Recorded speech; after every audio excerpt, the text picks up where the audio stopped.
as we've heard this morning, this is a hugely complicated issue with some very real impacts. And thank you, Ellie, for your genuinely moving, I guess, talk about it. We don't often get to hear it from people who are genuinely impacted by what happens in the private security industry.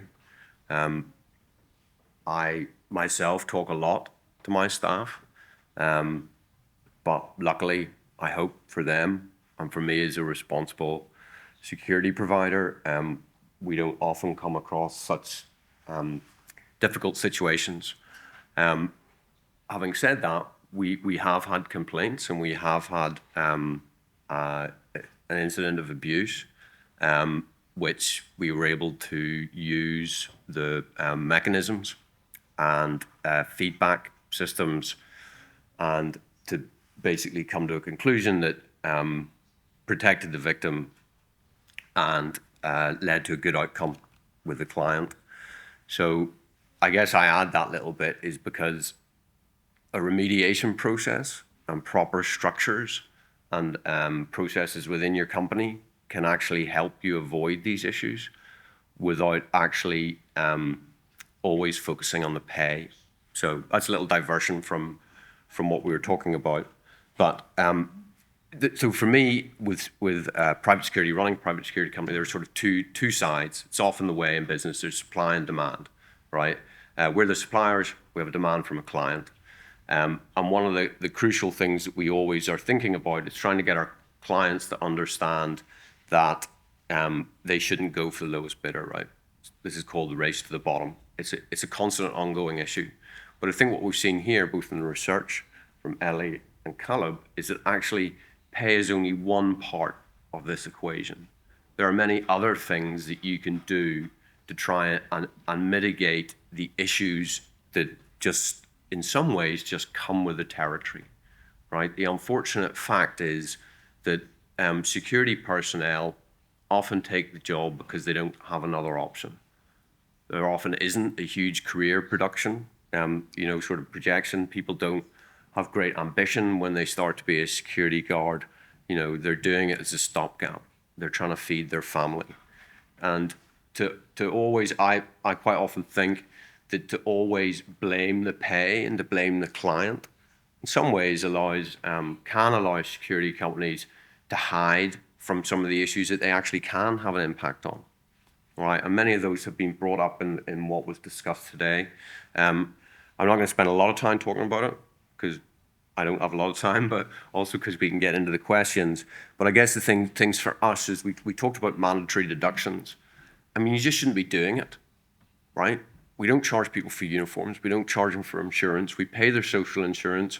We do all that right, okay? We operate in very slim margins, but we do that right. And one of the issues is that clients sometimes, they have this space between themselves and the contractor. And they're like, oh, well, that's up to you. You signed up to enforce the rules that you have to work under.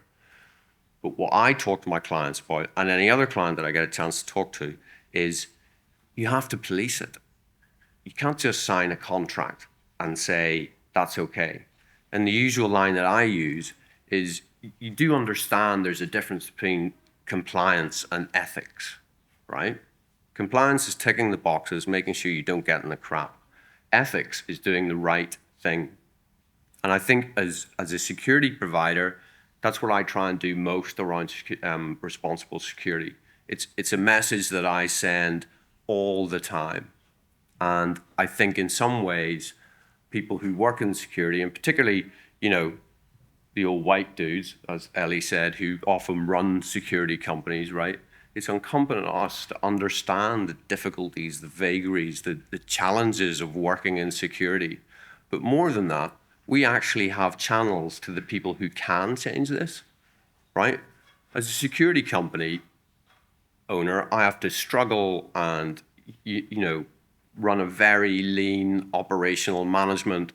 Almost everybody has to be billed for, particularly the guys who work in the office.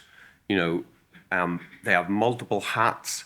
They work all the hours that God sends. They're on the mobile all the time. These aren't the guys on the ground, but it's important to kind of to push that to your clients all the time, right? Like you have clients who constantly talk about their social responsibility, about ESG, about doing good, about investing in their communities, and yet every day they walk past the guy who they pay as little as they possibly can and don't care how long he works, right?